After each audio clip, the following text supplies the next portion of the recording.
fresh off stage, told the doc I can't sleep. Every time I close my eyes, feel like it's a waste of time. And then I start to think how I just told my mama I'ma get her where she wanna be, just a matter of timing. My teachers used to tell me that this rhyming just a waste of time, so I threw my watch away and practiced perfect timing. I'm flowing with these slow smos who don't know they supposed to be something different, but they cool just being clones who know they growing old, but hoping that white snow they make believe to move, gon' get them pounds of gold instead of hard work. And it's cool cause that's most shows for me, like me and 2 times more.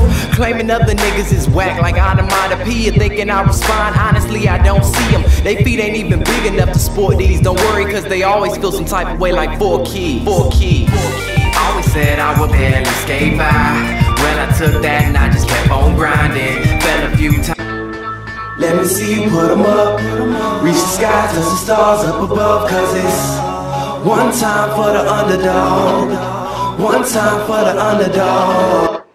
Yo, what is going down, everybody? This is TwoClutchGaming here, aka the Young Guns YouTube, and I am back today bringing you guys my episode 2 of the Milwaukee Bucks Association on NBA 2K13, and we're facing off against the Boston Celtics here. And there you saw in a little bit in the beginning of the episode, I did trade away 4 players, including Joel Brisbilla, Ismail Smith, and 2 other players, for a second round draft pick in 2013, and Norris Cole and Mike Miller. So I'm really looking forward to having those on my team. And here's into the gameplay right now. I did change the gameplay, or actually the minutes, to 6 instead of 8, because during 6 it's easier to edit, and it was actually a pretty high scoring game for 6 minutes. But you guys will find at the end if we did win or lose. So as you get into the gameplay, we're already up 11-5 in the first quarters. You see Rajon Rondo bring it up, and he gives it off to Paul Pierce, and he's gonna cross over Luke Richard Mbah a Moute, and he gets in for the basket. And so you see Monte Ellis coming up. He already has 4 points already. But he's going to spin right past Avery Bradley, and he will throw it down. What a play by Monte Ellis. There's on the dunks intensity meter, an 83 for Monte Ellis. Very nice dunk there. So Paul Pierce right back at the other end for the Celtics. He makes it 15-11. Alright, so we're already at 1:30 left in the first quarter. Monte Ellis, he's going to pull up and drill it. Monte Ellis had a great game in the season over against the Boston Celtics. So you're seeing the next possession. There is Paul Pierce laying it in. And so it's already a 17-13 ball game, and Brandon Jennings started heating up. Didn't do well in the first half, but started going in the second half. And you're seeing Mike Miller, a pump fake, and he feeds it back to Jennings, back to Miller. He's going to get a screen from Drew Gooden, and he's going to shoot and get his first Bucks basket. Sorry about that transition there. But you see Paul Pierce, he will take a crazy shot and put it in. So a 19-15 lead for the Milwaukee Bucks with about 15 seconds left. And here is Mike Miller. And then I don't know what happened there. I don't know what happened. But there's a Rajon Rondo taking a bad shot, but he gets it back and lays it in with 1.9 to go. And FK Udo gets the Jennings and he shoots it from half court. And it does not go down. So after the first quarter, the Milwaukee Bucks have got a 22-17 lead over the Boston Celtics. So here's Jason Terry now bringing it up. And he feeds it over to Jordan Crawford, and he will drill the jumper there. So here is Jared Sullinger. He feeds it to Williams, and over to Jason Terry for the slam dunk to make it a 1-point game. But here's a J.J. Redick, and there's a Terrence Williams knocking down the jumper there. So it is a 24-23 lead for the Bucks. Next possession, there's J.J. Redick knocking down the 3. Got traded to the Milwaukee Bucks from the Orlando Magic during the trade deadline. I really like how he plays. He has an amazing 3-point shot. And what I'm trying to do is try to get a little bit of a young veteran kind of team. Like Mike Miller is kind of like my veteran coming off the bench.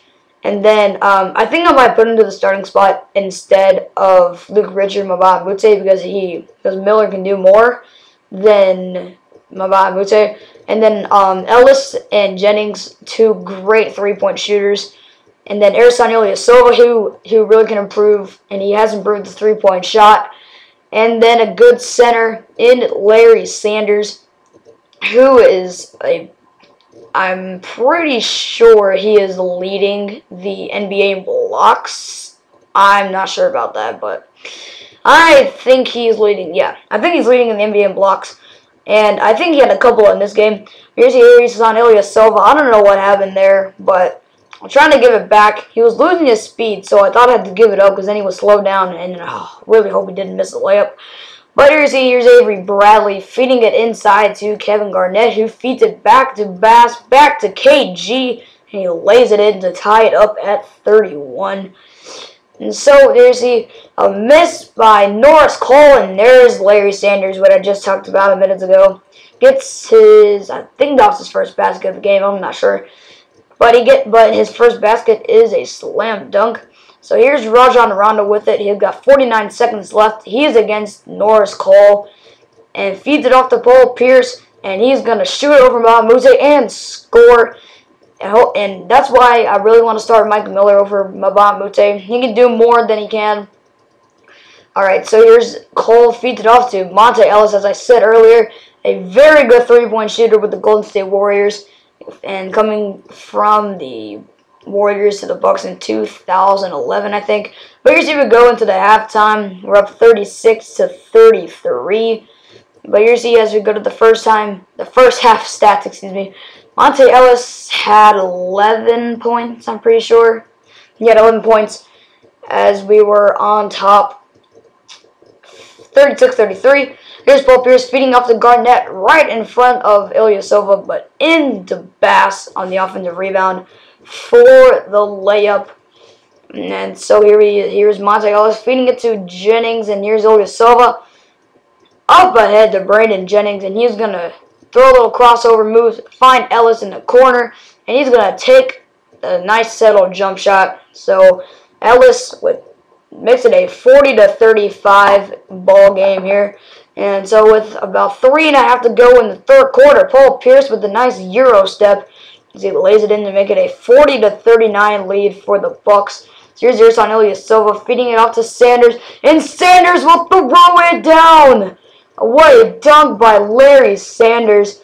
And this young dunk intensity is 73. So Ellis with an 83 and Sanders with a 73. So here's Rajon Rondo up against Brandon Jennings.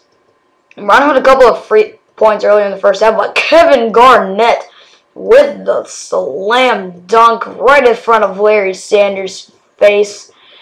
So here's Rondo with the jump shot. He puts it in. So coming up with 2 minutes left in the third quarter. So here's Brandon Jennings feeding it to Monte Ellis. Gets a screen from Sanders, and you can't leave him open there because bang, it's a 3. 47-43 lead for the Milwaukee Bucks here. So feeding it to Ellis. Another 3 is good for Monte Ellis. 52-46. He got 23. He's 10 for 12 from the field. But that assist, only one of them. But Brandon Jennings did most of the assist game in this season opener against the Celtics. But Jeff Green with a nice back down move with the lay-in. And it was close throughout until we got to the fourth quarter, which we went back and forth. Very entertaining. So here's here we go into the third quarter as the Milwaukee Bucks have a 52-48 lead. Or actually 54-50 lead, excuse me. So as we get into the start of the fourth quarter, here is Avery Bradley, and Sanders can't block this one. There's Avery Bradley for the dunk. And so here's Brandon Jennings now bringing it up. This is when he started getting going. But J.J. Redick here, he gets a nice screen, pulls up for the jumper, it wouldn't go down. So here's Avery Bradley now. He's going to put so many crossovers on Redick and tie the game at 56 with 3:18 to go in the fourth. And so getting clutch is Avery Bradley. So here's Jennings. This is when he would start heating up as he gets into the lane and he can't get it to go, but a rebound by Bass. Here comes Jason Terry the other way. Finds Pierce for 3, and it is good. The Celtics lead by 3. A clutch shot by Paul Pierce to make it a 59-56 ball game. But Jennings, and he answered right back with a 3 of his own. 59-59. Here we in the fourth quarter. Brandon Jennings, he would just go off in the fourth around the 2:30 mark as we're tied at 59 here. So Jason Terry right back. He hits a 3. So 3 straight 3s in a row. Pierce and Jennings. Now Jason Terry to make it 59-52. But Jennings into the lane and he knocks it down to make it a 1-point game with about 2 minutes left. So here you see with 1:40 to go, Brandon Jennings, he's going to pull up and drill the jumper, so the Bucks are back on top, 63-62. So here's Rajon Rondo on the fast break. He's going to find Avery Bradley, and the Celtics are back on top with the lead. So there's my commentary is wrapping up. We find Ersan Ilyasova, and he's looking to get something going. Here's the jumper. It is no good. So that's going to end this commentary, guys. I hope you all enjoyed. Episode 3 is coming soon to TwoClutchGaming. And I really hope you guys enjoy it because I'm really enjoying the series. And as always, I'm out. Peace.